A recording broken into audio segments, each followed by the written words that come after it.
yang sering jadikan dalil oleh masyarakat orang banyak dalam beragama. Apakah dia ibadah, apakah zikir, apakah doa, apakah sholat, atau yang lainnya, atau perayaan-perayaan yang Nabi nggak contohkan sallallahu alaihi wasallam, mereka ngadakan. Kata mereka orang banyak melakukan. Orang banyak bukan ukuran kebenaran. Allah dalam Al-Quran nggak pernah memuji banyaknya manusia. Tidak pernah dalam Al-Quran. Yang ada celaan, dan banyak celaan. Kebanyakan manusia ini tidak bersyukur, kebanyakan manusia tidak mengetahui, kebanyakan manusia tidak beriman, dan yang lainnya. Gak boleh kita ikut. Maka Allah sebutkan di dalam surah Al-An'am, surah yang ke-6 ayat 116. Allah berfirman, seandainya kamu mengikuti kebanyakan manusia di muka bumi, niscaya mereka akan menyesatkan kamu dari jalan Allah. Mereka tidak lain hanyalah menyangka-nyangka, dan mereka tidak lain hanyalah berdusta. Jadi mereka ini hanya berdusta. Jadi Allah sudah sebutkan, kalau mengikuti kebanyakan manusia, kata Allah apa? Mereka akan menyesatkan kamu jalan Allah. Maka orang banyak bukan ukuran kebenaran. Nenek moyang bukan ukuran kebenaran. Ukuran kebenaran dalil. Ini penting dalam kita beragama, ini sangat penting. Antum catat, nanti antum lihat lagi di rumah, ulangi lagi. Kalau kita lihat kebanyakan agama di masyarakat, itu ngikuti orang banyak. Kalau orang awam, mungkin kita berpikir karena awam ya. Tapi terjadi juga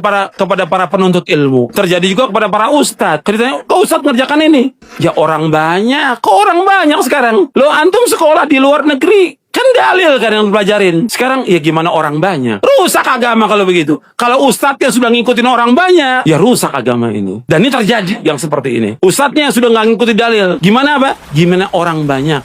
Gimana selera masyarakat? Rusak agama ini. Mestinya dia punya sikap dalam beragama. Dia bimbing masyarakat ke jalan kebenaran. Dia bimbing masyarakat ke jalan keselamatan. Dia jelaskan yang hak itu hak, yang batil itu batil, yang tauhid itu tauhid, yang syirik itu syirik, yang sunnah itu sunnah, yang beda-beda. Sehingga umat jelas di atas bayina umat ini. Nggak dibiarkan masyarakat ini mengikuti seleranya mereka. Yang kaya begini, yang ini seperti ini. Rusak agama ini. Kita harus jelas. Nggak ada masalah. Orang kemudian mempunyai sikap kepada kita dikatakan keras, nggak ada masalah. Atau mengatakan gila, nabi-nabi pun semuanya dikatakan gila oleh pengikutnya. Atau Nabi Muhammad SAW dibilang apa? Gila. Karena mengajak kepada tauhid, mengajak kepada kebenaran, dan tidak boleh mengikuti agama nenek moyang. Harus tegas dalam kita beragama ini. Supaya apa? Supaya selamat umat. Kita harus bawa umat ini kepada keselamatan, bukan dibiarkan.